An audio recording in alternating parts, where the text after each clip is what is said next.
정치가 타락하고 법치가 무너지고 악인이 판치는 대혼란의 시대. 한 줄기 밑이 내려온 정법을 설파하니 그녀가 바로 장현주의 정법시대. 변호사님 나와 계십니다. 안녕하세요. 아니 좀 정법시대 좀 앞당겨 주세요. 좀 답답해 미치겠어요. 예, 아니 볼 수가 없어요 그냥. 참 여러 가지로 답답한 네. 일들이 너무 많으셔서 참 국민 여러분들이 얼마나 지금 뭐 너무 화병이 나실 것 네. 같아요. 예. 정말 뭐 외교, 안보, 뭐 경제, 정치 정말 다양하게 복합적으로 정말 나라가 과거로 자꾸만 돌아가는 그런 네. 기분이 굉장히 많이 들고, 지금 이제 5월 달이 되면, 다음 달이 되면은 이제 윤석열 정부 취임한 지 1년 되는 날이 그러네요. 곧 오잖아요. 5월 1일인가요? 예, 이제 곧 5월 10일이니까 10월 10일. 아.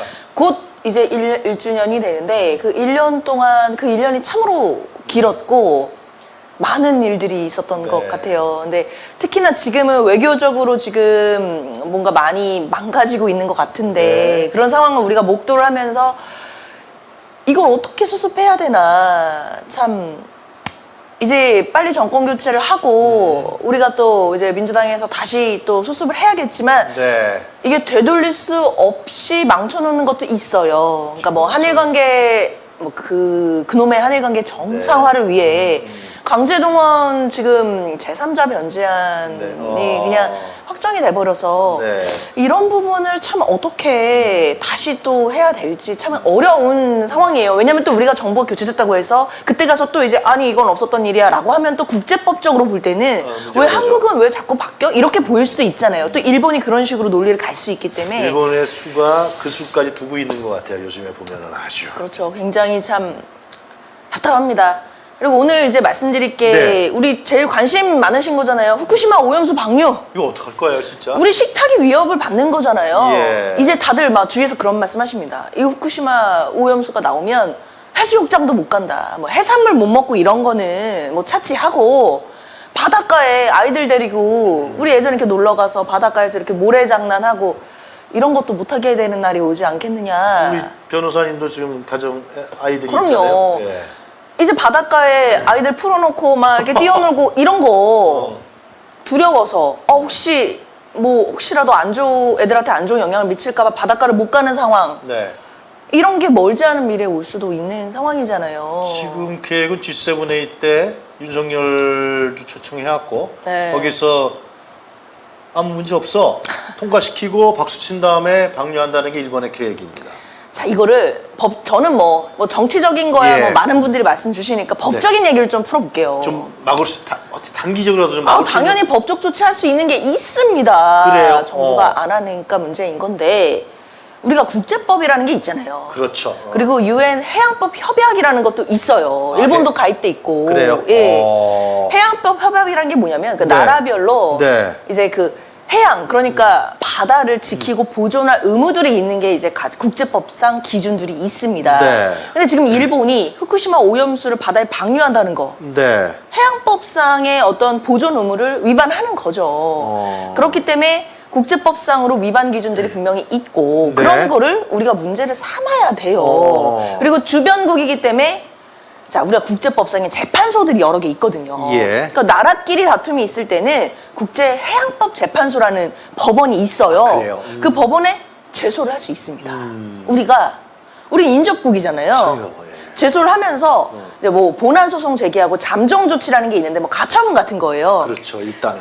일단 가처분처럼 제기를 해서, 아니 일본이 지금 후쿠시마 오염수를 안전하다라고 주장하고 방류하지만 네. 우리로서는 이게 정말 과학적으로 우리가 납득할 수 있을 만큼 확실하게 안전이 보장될 때까지는 그렇지. 절대 방류하지 말아라 어. 라고 잠정 조치를 신청할 수 있죠. 그러면 천천히 해도 되잖아요. 이게 이렇게 그렇죠. 급한가요? 일본만 급하겠지. 일본이 급한 건 일본 사정이지 왜 그걸 우리가 우리의 그런 안전과 생명을 걸고 이렇게 가야 되나요?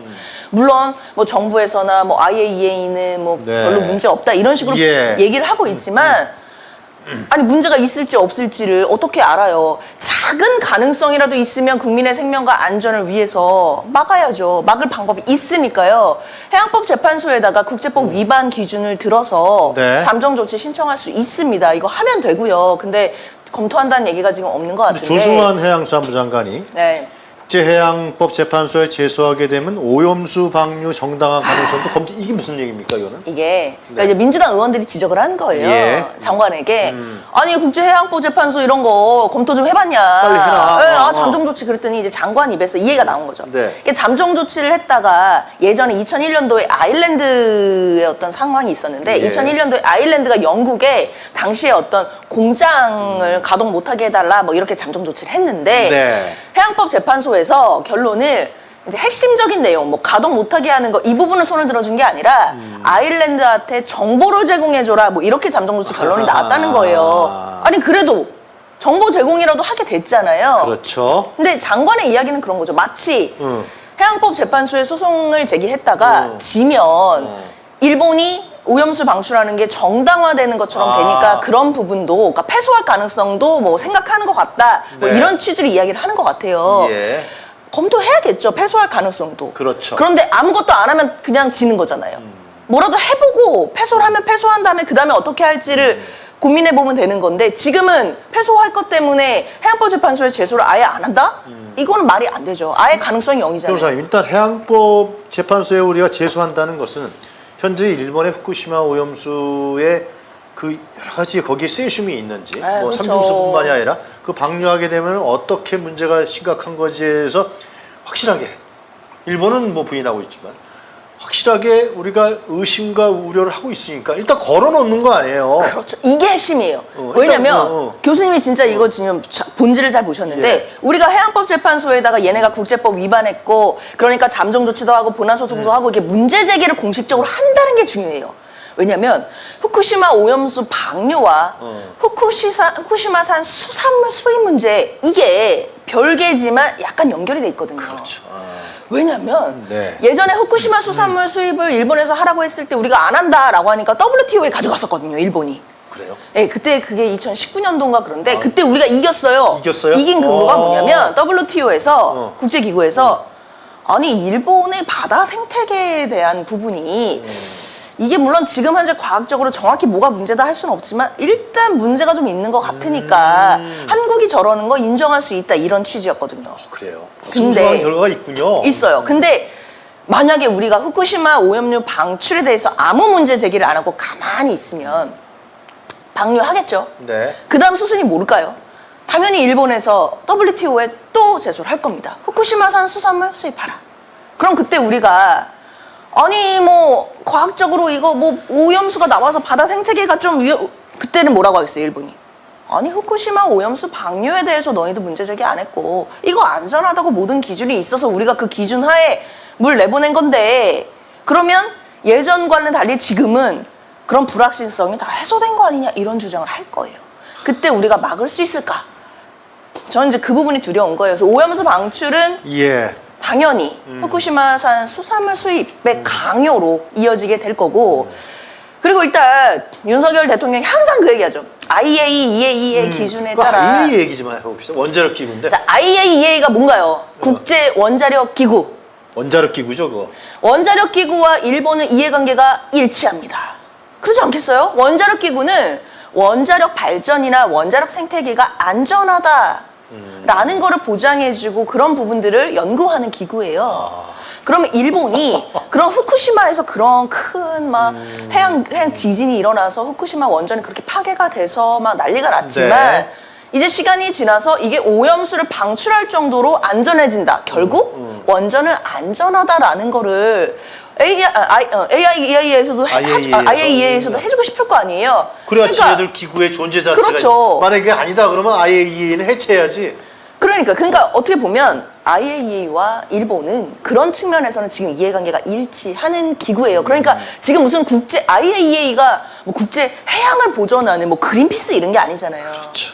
바라보는 관점이 조금 다른 거예요. 물론 IAEA 기준이 무조건 틀렸다 이런 의미가 아니라 바라보는 기준이 그것과 바다의 안전과 뭔가 생태계를 걱정하는 그런 기구의 성질은 아니잖아요. 맞아요. 그러면 일본과 IAEA의 시각이 비슷하고 이해관계가 일치할 텐데 그 안전 기준에 무조건 맞다라고 해서 우리가 안심할 수 있느냐? 이건 별도의 문제인 거죠. 네. 그런데 그냥 IAEA의 기준은 뭐 과학적으로 이런 얘기만 하고 우리가 가만히 있다가는 오염수 방출도 그냥 유야무야 막 그냥 하게 될 거고, 그러면 시간이 지나면 일본에서 자 이제 수산물도 수입하세요라고 했을 때 우리가 과연 그때 국제해양법으로 가져갔을 때 막을 수가 예. 있겠는가. 그렇기 때문에 지금이라도 빨리, 지금 2달밖에 안 남았답니다.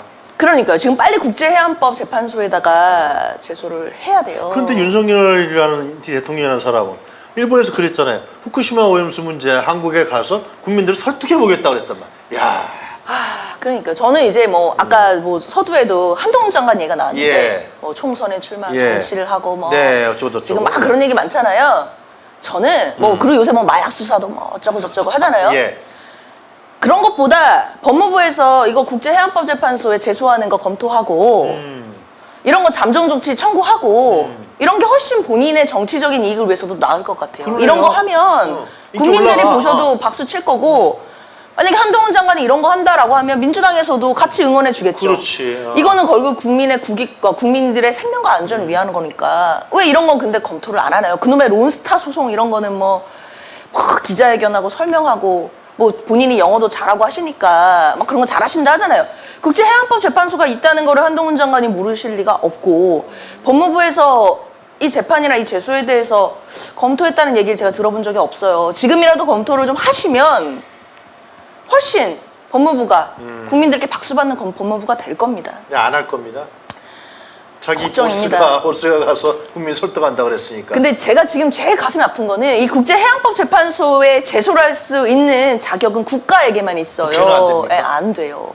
그러니까 국가, 우리 정부가 결정해서 해야 돼요. 그게 아니면 뭐 우리도 환경단체나 시민단체 많이 계시잖아요. 이제 그런 분들이 뭐 대신할 수 있고 그런 상황이 안 되고 국가가 직접 나서야 되기 때문에 이제 임시정부라도 만들면 안 돼요? 진짜 이 정부 같지가 않아. 이거는 진짜. 참 답답합니다. 그러니까 우리 말고도 또 이제 다른 인접국들이 이제 여러 가지 절차들을 준비한다 하더라고요. 태평양 연안에 예. 18개 국가가 이 그렇죠. 문제를 지금 따지고 있어요. 그렇죠. 특히 이제 유엔 해양법 협약이나 이런 위반도 지금 따지고 있기 때문에 만약에 그 나라들이 뭔가 법적 조치를 취하면 이제 우리가 뭐 최대한 지원해주는 방향 이제 이렇게는 당연히 가야 되는데, 그것도 모르겠어. 그래서 저는 이걸 왜 우리가 안 왔냐 이거죠. 이해를 못해. 지금 그때 참. 서균열 교수라고 서울대학의 핵안전학과 교수님이신데, 이게 나오게 되면은 지하수가 거의 들어가기 때문에 제가 방송에서 여러 가지 지하수가 지금 거기 밑에를 관통하고 있대요. 그럼 세슘이라든가 각종 원자력 뭐가 있는지 모르겠다는 모르죠. 거예요. 예. 그게 쫙 내려오면은 이게 우리나라 태풍이 많잖아요. 아이고. 그럼 태풍이 불면은 이게 심층수기 때문에 태풍이 이 물을 끌어올려서 우리 한반도에 비를 뿌린다는 거야. 그럼 뭐 국토가 다 오염되는 상황이 되네요. 망하는 거야. 우리 농산물도 못 먹고 수산물도 못 먹고, 엄마니까 잘 아시겠지만 아이들 밥상에도 이런 게 들어가는. 그럼 그 뭐가 나오겠냐 도대체 이게 말이야. 그러니까 이런 공포를 국민들이 갖고 있다는 걸 좀 이해하고, 네. 그러니까 국가가 할 수 있는 조치를 하라고 국가가 존재하는 거잖아요. 최소한도 안 하고 있다. 그러니까 이거는 뭐 해양법 재판소에 제소만 좀 해달라는 겁니다. 해서 잠정 조치라도 좀 해서 일본의 그 후쿠시마 오염수 방류가 정말 과학적으로 안전하다라는 그 결정이 있을 때까지만이라도 막아달라는 겁니다. 거야. 그것도 안 하고 있어 지금. 참 IAEA 기준만 우리가 믿기에는 참 그렇죠. 우리가 이게 지금 뭐 대한민국 국민을 위한 국가인지, 일본의 정치적이고 일본의 국가 이해를 위한 국가인지, 국제해양법 재판소에 제소하는지 안 하는지를 보면 정확하게 결론 날 것 같아요. 아니 그러니까 이게 한일 정상화다 뭐 이런 한일 관계 정상화다 이런 이야기를 계속 하는데 정부가 그래서 이제 외교적으로 뭘 한다라고 하는데 네. 이쯤 되면 이런 게 한일 관계의 정상화라면 필요한가라는 생각이 솔직히 국민들 많이 하실 것 같아요. 이게 만약에 이 정부가 말하고 있는 지금과 같은 한일 관계가 정상화라면 이런 거 안 해도 돼라고 국민들께서 말씀하시지 않을까. 그 정부 부처의 주체는 법무부입니까? 법무부가 해야 되는 겁니까 이건? 제소는요? 제소요. 그렇죠. 법무부가 해야죠. 자, 그 법무부 장관 하고 계시는 한동훈 장관에 대해서 좀 알아볼까요? 고발 사주 사건 이게 지금 다시 또 터졌는데 이 변호사님 좀 쉽게 좀 설명해 주세요. 이거. 이제 기억하실 거예요. 그 예. 대선 그러니까 대선 과정에서 좀 많이 불거졌던 그 논란인데 네. 2020년 4월에 총선이 있었잖아요. 네. 지난 총선. 네. 그 총선 있기 전에 그러니까 고발 사주. 그러니까 검찰이 셀프로 고발을 한 뭐 거의 그런 사건이에요. 간단하게. 간단하게. 그러니까 어떤 의혹이었냐면 검찰이 고발장을 작성을 해서 작성해서. 국민의힘 정치권에 주고 그래서 야 고발장만 내. 그러니까 고발을 사주한 거죠. 그래서 국민의힘 쪽에서 민주당 고발을 검찰에 고발을 하도록. 근데 그 고발장을 작성하고 한 건 다 검찰이었고 고발을 사주한 것도 검찰이었다. 이제 이런 의혹이었어요. 그래서 지금 이것과 관련해서 그러니까 손중성 검사가 있고 예. 손준성 검사가 김웅 의원 그 당시에는 이제 김웅 이제 후보자였겠죠. 그 김웅 의원에게 보내고 김웅 의원이 이제 당시 그 제보자로 알려진 조성은 씨, 맞아요. 조성은 씨가 이제 국민의힘에 있었는데 조성은 씨에게 이제 보내주고 그래서 이제 국민의힘에 전달된 이런 과정이에요. 근데 이제 손중성 검사 같은 경우만 기소가 돼서 지금 한 1년째 재판을 받고 있어요. 그래요? 예, 근데 손준성 검사에 대해서 공수처가 이제 구속영장을 청구를 했는데 뭐 구속이 안 됐죠. 기각이 네. 다 되고 이러면서 수사 동력을 조금 잃으면서 윗선에 대해서는 수사를 거의 못했어요. 일개 검사가 그걸 했다라는 거 아니에요? 그렇죠. 뭐 손준성 검사가 뭐 일개 검사는 아닐 거예요. 아, 그래요? 그래도 이제 꽤 높은 그래 높아요? 그렇죠. 그런 분이기 때문에 그렇지만 손중성 검사 과연 혼자 단위에서 이걸 결정하고 고발장을 작성했겠냐. 그러니까 누군가 사주한 사람이 있고 또는 누군가 작성해서 전달받은 그게 있을 텐데 그걸 밝히지는 못했어요. 그래서 자, 변호사님 그 고발장 내용에는 윤석열, 김건희도 다 나오지 그렇죠. 않습니까? 네, 나오죠. 그러니까 그런 부분이었기 때문에 고발 사주가 더 문제가 됐었던 거죠. 그러니까 그 야당의 당시 아니 그 당시 여당이구나. 여당이죠. 네, 그 민주당의 정치인들이 윤석열과 김건희를 어떤 뭐 문제 삼기 위해서 이런 걸 했다라는 거 아니에요? 그렇게는 그렇습니다. 그렇죠. 그러니까 그런 부분에 대해서 이제 뭐 명예훼손이나 이제 이런 고발 사주였는데 그게 고발장 내용에 나와 있죠 다. 네, 있죠. 그거를 그러니까 손준성이라는 사람 한 사람이 그 일단 고발장을 작성했다는 거예요? 그거는 이제 밝혀지지 않는 거죠. 공수처에서는 윗선을 당연히 의심했지만 네. 파악을 하지 못했고 결국에는 손준성 검사만 기소가 됐고 김웅 의원은 또 불기소가 됐어요. 무혐의가 빠져나갔어요. 됐어요. 무혐의가 됐고. 근데 지금 문제가 되는 건 이제 손준성 검사가 재판을 계속 받고 있잖아요. 예. 그 재판 과정에서 일들이 이제 한 번씩 보도가 되는데 이번에 나왔던 단독 기사는 굉장히 재밌는 기사가 나왔어요. 어떤 거요? 한겨레에서 나왔는데 네. 그러니까 손준성 검사가 김웅 의원한테 그 고발장을 줬다는 거 아니에요. 이제 네. 그렇게 해서 고발 사주가 시작이 됐는데 그 김웅 의원한테 고발장을 주기 전날 바로 전날에 손중성 검사, 그다음 당시 한동훈 검사, 그다음에 그 대변인 했던 그 이름이 누구더라? 저기 한 분 더 계신데. 뭐 있어? 하여튼. 예, 이렇게 대변인 계세요. 그 세 명이 있었던 단톡방이 있는데 그 단톡방에 한동훈 당시 검사가 사진 60장을 올렸다는 거예요. 그 재판 과정에 나온 거예요? 네. 공수처 검사들이 이제 재판 과정에서 얘기를 하는 거죠.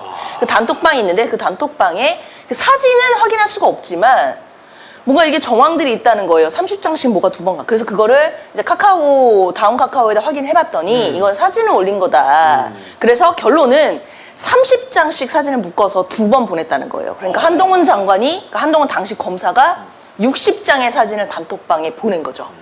그리고 그 다음날 손중성 검사가 김웅 의원에게 고발장을 넘깁니다. 그 뭐예요? 뭐 이거 다 착착착 찍어. 그러니까 당연히 이게, 어? 공수처 검사들 입장에서는 이 관계가 의심되잖아요. 이 고발장 내용을 그리고 그 세 명이 무슨 사적인 카톡이라고 할 수도 있겠지만 그 사진을 60장을 보내는데 이 뭐 60장을 뭐 꼰돌이 간 사진을 보내겠어요. 사진 파일 아니에요? 사진 파일 예를 들면. 사진을 보낸 건데. 이거 문서를 팍 찍어 보낼 수 있는 거 아니에요? 충분히. 보낼 수 있죠. 그러니까 공수처 검사 입장에선 당연히 합리적인 의심이 드는 거죠. 공수검사 입장에서는 한동훈이가 보낸 거 아니냐? 이 고발장 내용을 의심을 하는 거죠. 의심을 해서 이제 그 부분을 수사를 하려고 했는데 이제 결국에는 한동훈 장관에 대해서는 수사를 제대로 못했어요. 이제 대선 과정도 있었고 뭐 그 당시에 또 공수처가 뭐 통신 사찰이냐 어쩌니 이런 얘기가 있어가지고 또 유야무야 되면서 한동훈 장관도 빠져나갔죠.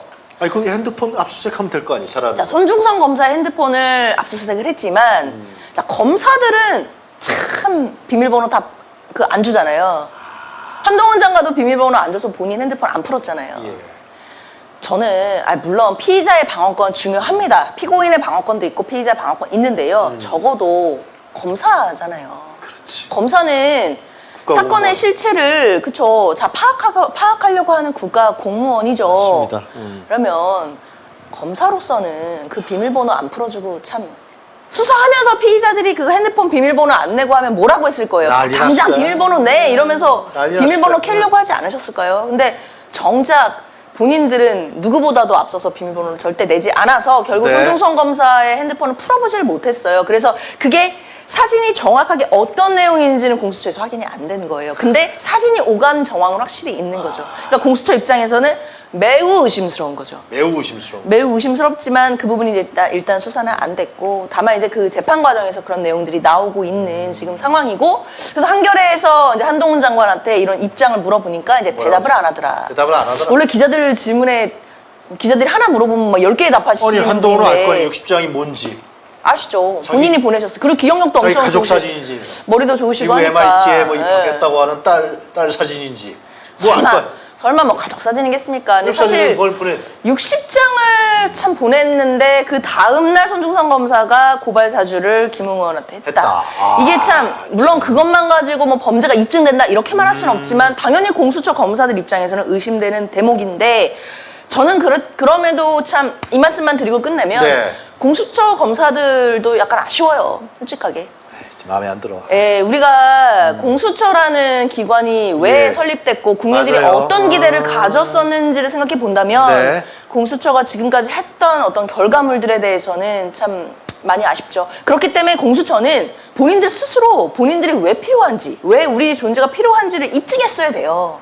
근데 그걸 입증을 못한 것 같아요. 고발사주 사건도 보면 결국에는 뭐 이런 정황만 있다라고 할 뿐이지 정황이 있다라는 건 언론에서도 제기할 수 있어요. 근데 이걸 진짜 증거를 확보해서 이 사실관계를 파악해내는 게 검사들의 일이고 그게 이제 공수처 검사가 할 일인데 그래야 공수처가 왜 우리 기관이 필요한지를 입증해내는 거잖아요. 근데 본인들의 존재 이유를 본인들 스스로 증명할 기회를 놓치고 있는 것 같아서 그러니까 자꾸 또 보수 언론에서 공격을 받잖아요. 공수처 뭐가 필요 없다. 필요하냐. 필요 없다. 쓰잘데기 없는 거. 이렇게 얘기 듣는 것 같아서 물론 이제 공수처 검사님도 열심히 하시겠지만 특히 이 고발사주 사건, 특히 송준성 검사에 대한 이 재판만큼은 공소유지를 참 잘 하셔서 이 부분에 대해서만큼은 좀 사실관계를 밝혀주셨으면 좋겠다라는 생각이 듭니다.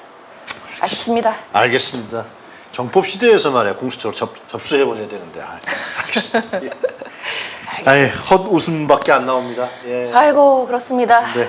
자, 변호사님 일주일 동안 또 네. 맹활약하시고요. 다음 주 네, 다음 목요일 주에 날 뵙겠습니다. 뵙겠습니다. 감사합니다. 네, 감사합니다.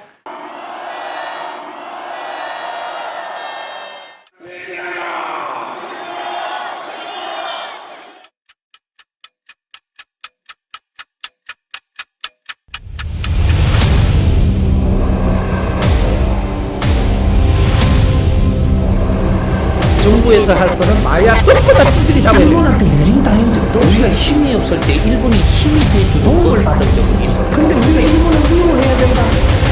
용산에는 용이 와야 돼. 요주를 들고 와야 돼. 명백한 국정농단이죠. 천공이 답변해야 될 문제입니다. 상당히 이제 충격적이었죠. 그게 어떻게 가능하겠냐 이렇게 반문을 했거든요. 한 말씀 해주세요. 나는 기자들하고 한 번도 안 해. 김건희 여사하고 아직도 연락하세요 지금요? 국정 운영에 천공이 개입한다고 인과관계를 보고 한번 찾아보도록 하겠습니다. 좋아, 빠르게 가.